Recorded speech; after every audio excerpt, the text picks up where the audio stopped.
Hey there everyone, Hanyou here, and welcome back to Higurashi When They Cry, Chapter 1, Onikakushi. I know I said this at the beginning of the last episode, but I'm going to say it again in this episode. The situation's fucked, and I think we're nearing the end, which means we should be on the home stretch, basically, for the end of Chapter 1 of this Higurashi series, so without further ado, let's continue on where we left off.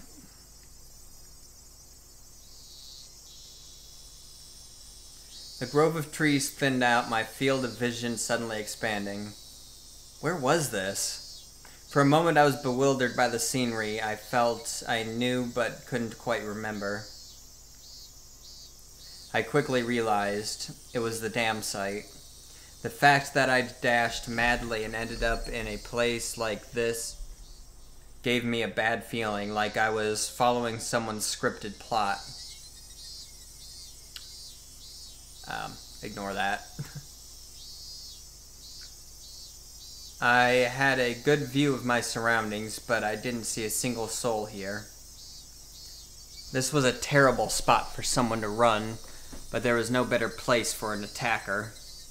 My heart was already on the verge of bursting. The muscles in my legs were screaming. But I didn't care. If I stopped here, they might not even be able to... If I stopped here, then they might not even be able to scream for much longer.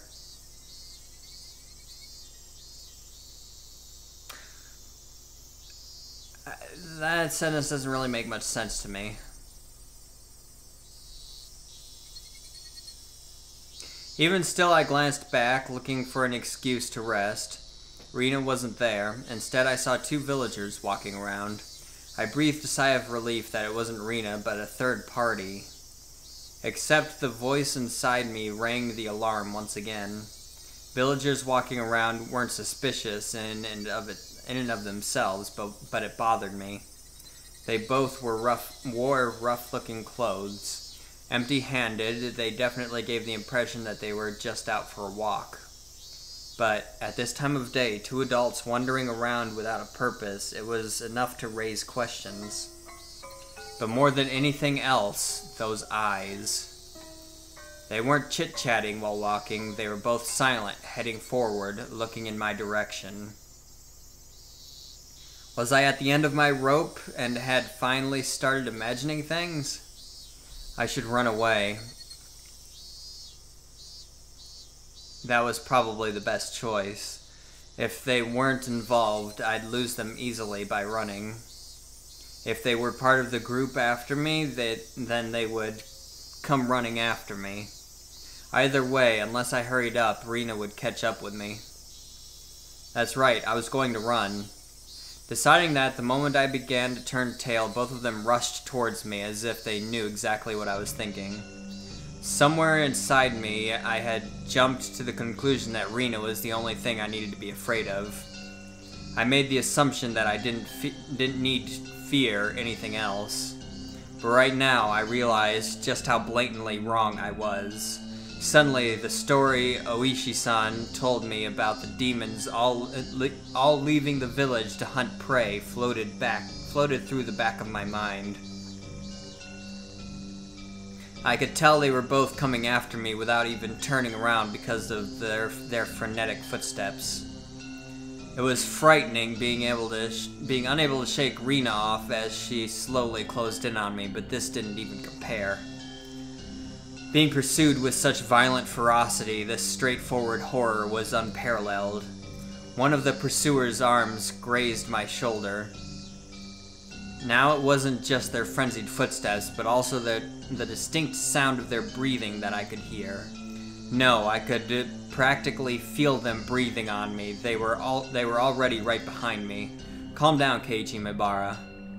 Still running at full tilt, I felt the surrounding area go still. No, it felt like time itself had stopped.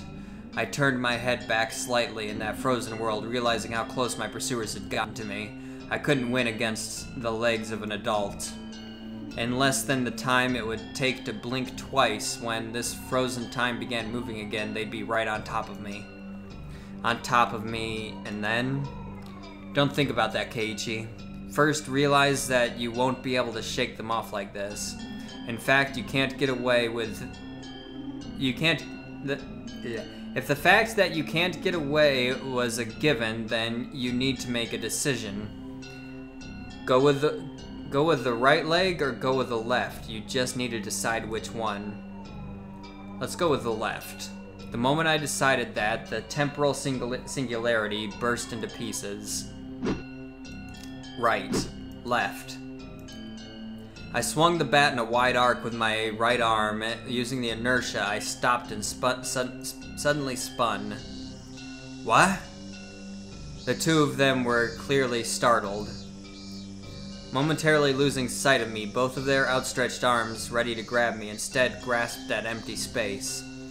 The man on the right, I applaud him for being able to figure it out, spun around on the spot. I shouldn't have been... and I applauded him being able to figure it out, spun around to the spot I shouldn't have been, and faced me in astonishment. But it was too late. I didn't even need to swing my bat. All I needed to do was extend my arms as I turned around. It was by no means a heavy blow, but it seemed like it had enough power behind it to knock him off his feet. But just knocking him down wasn't enough to scare him away. He got back up in no time. Both of them took a fighting stance and were ready to face me. This made me certain that they weren't just two people out for a walk. They were clearly after me. It felt much easier than dealing with Irina. Just by not recognizing their faces, by not knowing them, it made things easier. I smiled wryly.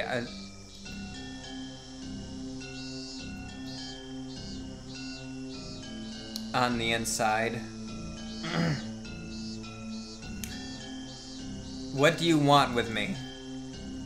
Next one is going to be right in your face, you bastard. It's fine if it was just a bluff. By barking out at them, I was able to fire myself up. They didn't respond. They spread out to either side of me with unbelievably calm expressions on their faces. One of them would grab onto the bat and the other would hold me down. Was that their plan? Taking on both of them at once would be impossible. Hot sweat poured from every pore in my body. Then I'd just have to settle it with the first move. I stepped in to strike the first one down. Narrowing my target down to the man on the right who had already been knocked down before, I stepped in and swung with all my might. There was no way for an unarmed person to guard against it. It would cause immense damage. If they blocked it with their arm, their bone would snap like a twig. If they turned their back to it, then it was possible that the blow would travel all the way through to their vital organs. It looked like he was aware of this. He pushed farther through the kill zone between us and delivered a fist right into my gut. Not good. With this distance, in this position, and in this state, there was no way for me to dodge it.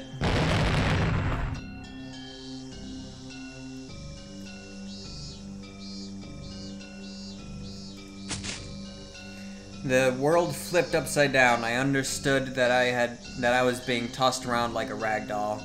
I landed on the soft earth without a sound, feeling the grainy soil press against my face. It didn't hurt at all.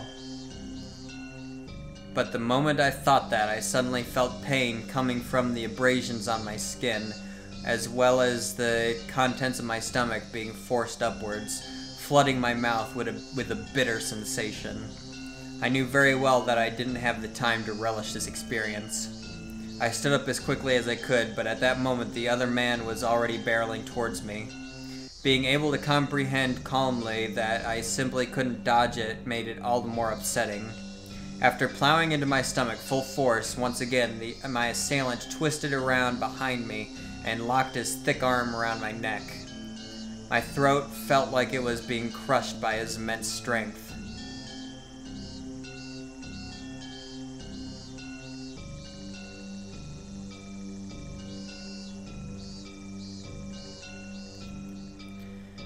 I couldn't even contemplate that I was being strangled and that I was about to go unconscious.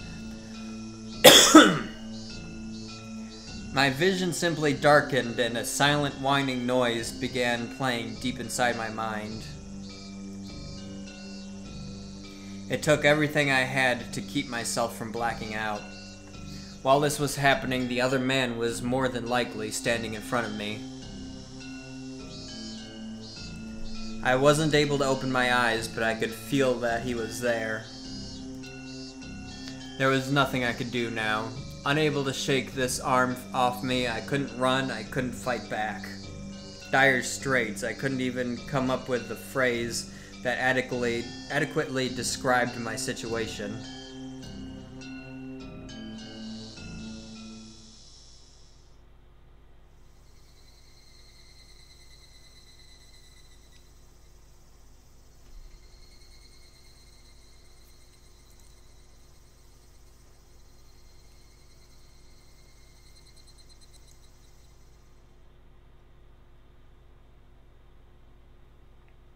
Okay.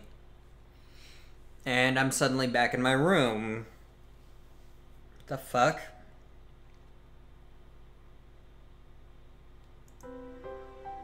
A familiar ceiling, the smell of the bed and pillows, I knew them well.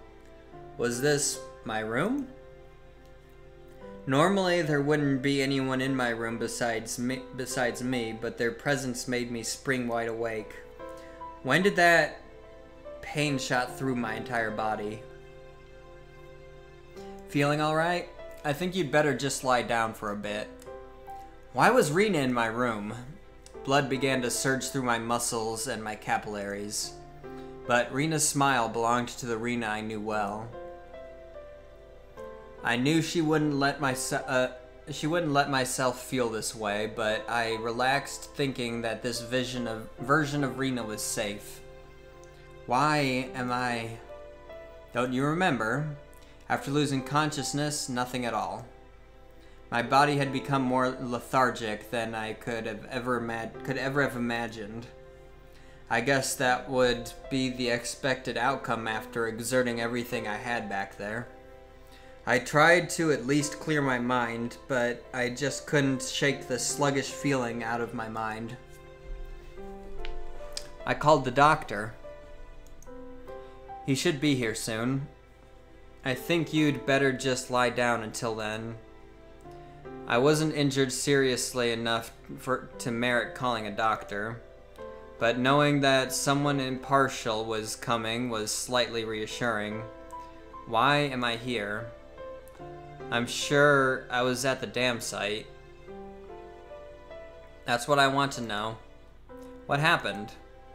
When I got there, Keiichi-kun was already passed out. That's why I'm the one who wants to know.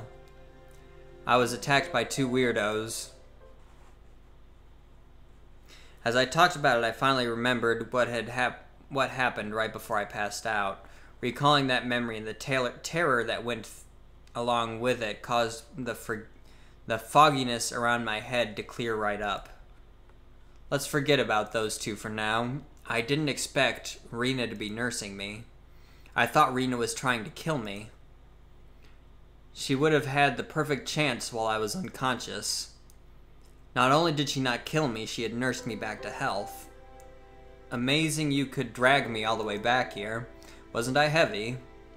Looking at Rena's delicate frame, it was hard to believe that she had not only gotten me back home, but even dragged me all the way up to the second floor. Did she have some help?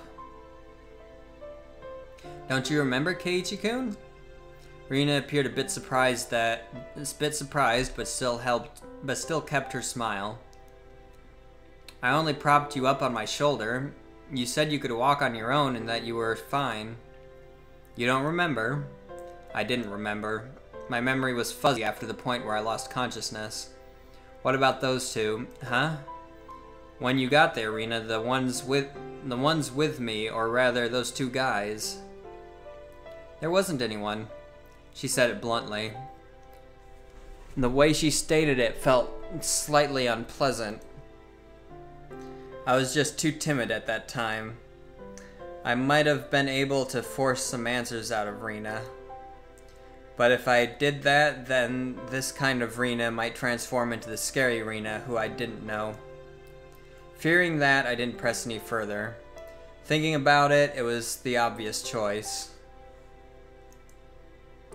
If both those men were there, I don't think Rena would have stood a chance. I couldn't find a way to explain it unless I assumed she brought me here after those two were already gone. Rena was still smiling. Her eyes sparkled warmly. Yet, I felt like I was hallucinating when I saw something akin to a shadow slowly creeping across her face. That small omen sent shivers down my spine. When Rena was still Rena, I needed to make contact. I needed to contact Uishi-san. Rena stopped me when I tried to get out of bed. She said it would aggravate my wounds, so I should sleep. I'd like to go to the bathroom, though. Sorry. Rena couldn't say anything else. While Rena stayed in the room, I quickly went downstairs to get the phone receiver in the living room. When I approached the front door, the doorbell rang. Ding-dong. Rang ding-dong. It's a weird way to write that. It must have been the doctor Rena had called. It was strange for a patient to welcome in the doctor who was making the house call. But it would be incredibly reassuring to have him there for the considerable time it would take Uishi-san to get here. I carelessly opened the door with that simple assumption and regretted it almost instantly. Mion? Oh, you look just fine. I heard you collapsed, so I came to check up on you. How did you know I collapsed? I heard it from Rena over the phone. Do I need any reason other than that?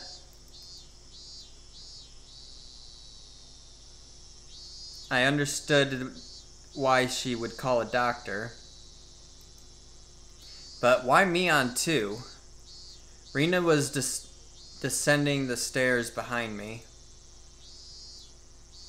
Rena, doesn't Kei-chan look pretty alright? Sheesh, you made me worry for nothing. That's true. Maybe I'm worried for nothing as well. They both began laughing. It appeared to be cheerful laughter, but I couldn't shake the feeling that there was a darkness looming over them. Whoa, what's up with this shoe rack? How did it get like this? The shoe rack that I'd smashed to pieces had been like that since yesterday. I fell, you see. And the bat I was holding at the time slammed into it. This is what happens when you swing around something you're not used to handling. I kept the fact that it was none of her business to myself. But leaving it like this will really startle your parents when they get home. I'll fix it up for you later. Now, come on, Kei-chan. The terminally ill need their rest. Come on, back to bed. Back in bed, back in bed. Both of them urged me up the stairs. I had no chance to call Uishi-san. I was pushed into my bed. As it was the first time Mion had been in my room, she began searching around it intently. She fiddled around my room and was scolded by Rena. You can imagine how it went. It was uncomfortable having my room poked around, but the conversation was so benign that it was heartwarming. During that innocent conversation, Mina said something as though it was perfectly ordinary. Rena, did you call the manager? Yep. Right after I called Mi-chan. He said he'd be right over. Manager. That out of place word gave me a bad feeling. Rina called a doctor. Then called Mi-on. And after that she called a manager? Who was this manager? Since Rina and Mi-on's conversation was so peaceful, it only felt slightly odd. What are you two talking about? Who is this manager? Don't you know, Kei-chan? We mean the manager when we say manager. Like the director of a movie, or like a foreman of a construction site. Oh, great. Here come Void Eyes. I dug through all my memories for a manager who might have business with me. Only one thing came to mind. What Rina had just said, the construction site foreman. The very first victim of the incident, the dismemberment at the damn construction site, the foreman? But that was strange. He was supposed to be dead. There was no way they could call him. I don't understand what you guys are talking about. What does that manager have to do with me? You said he was coming. Did you mean to my house?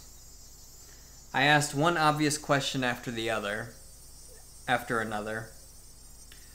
But all the two of them did was smile coolly at each other. There was a huge difference between how the two of them appeared and how my suspicions were playing out. Slowly, I felt discomfort and panic welling up inside me. I couldn't understand what Rina and Mi-on were talking about.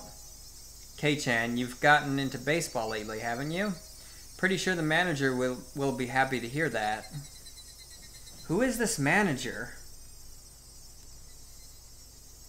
The manager is the manager. So who is the manager?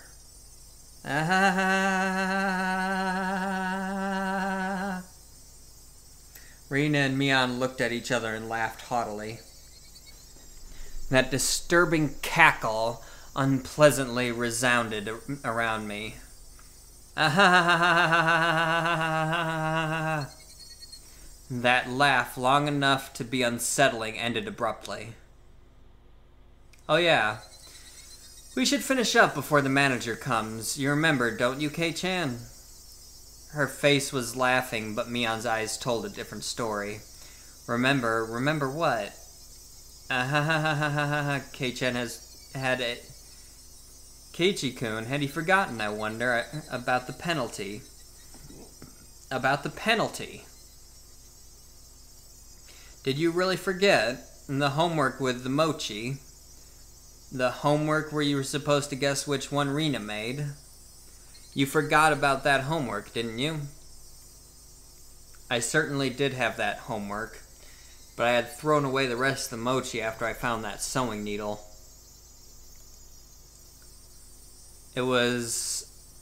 so I wasn't able to answer which one Rina made. The penalty for that? Why now? Here we go.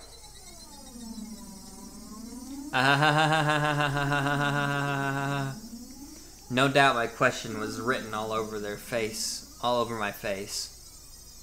Their answer to my question was that dry laughter. I could no longer make heads or tails of anything.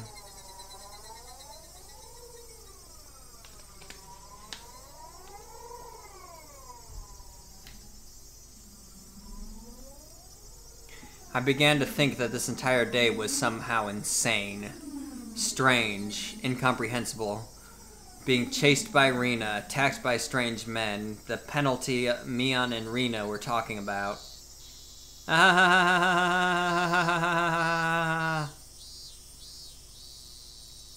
What were those two laughing at? It didn't take that long for me to realize I had been dragged into an abnormal situation. Who were these two? Who were these people? Who were these doppelgangers of Rina and Mion? Rina had gotten behind me at some point. Why was she pinning my arms behind my back? What are you doing? Don't move. This is your penalty.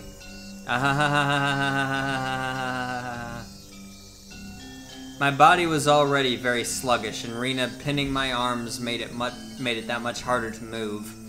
I seriously tried to struggle, but she wouldn't even budge, not bulge. But she wouldn't even budge. My panic began to well up, and I realized that this was well beyond the realm of jokes and pleasantries. This freakishly monstrous strength, it would have been impossible for the Rina that I knew. Then these thin, frail arms grasping me firmly. Whose arms were they?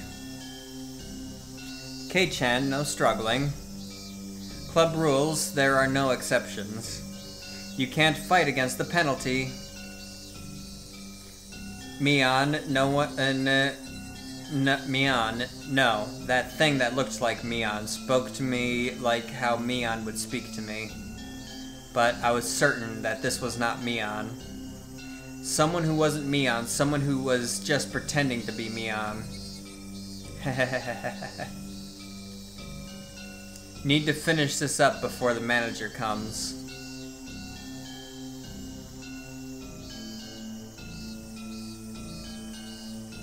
Mion fished into her pocket and pulled out something bizarre. I could tell what it was just by looking, but for such a thing to be in her pocket, my mind wouldn't accept it. What is that? It was a small syringe. Oh my. Well, this escalated quickly now, didn't it? It was a small, clear syringe, like what a doctor would use when you went to him when you were sick. Rina held me even tighter, and I could hear that clattering sound that no longer sounded like laughter blaring into my ear. That eerie laughter was something that the Rina I knew It wasn't something that the Rina I knew could ever produce from her own throat. This thing was pretending to be Rina. This thing that was pretending to be Rina. Was this their real laugh? Unable to defend myself, the syringe Mion was holding drew closer. As that needle tip waved in front of my face countless times. Don't worry, don't worry. It won't hurt, it won't hurt.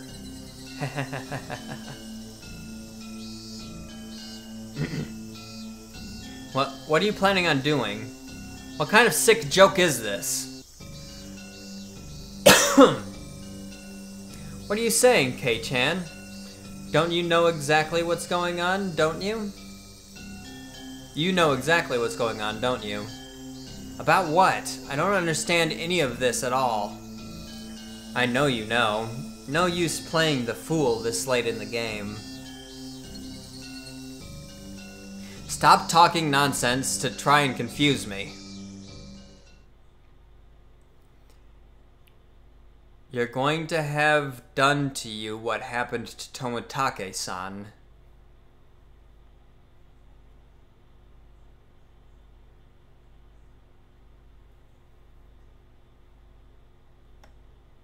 Well, shit. It's a minute early, but we're going to end this here. Next episode, I foresee possibly being the last episode based off the way things are going right now. I don't see a way that it couldn't be the last, but who knows, right?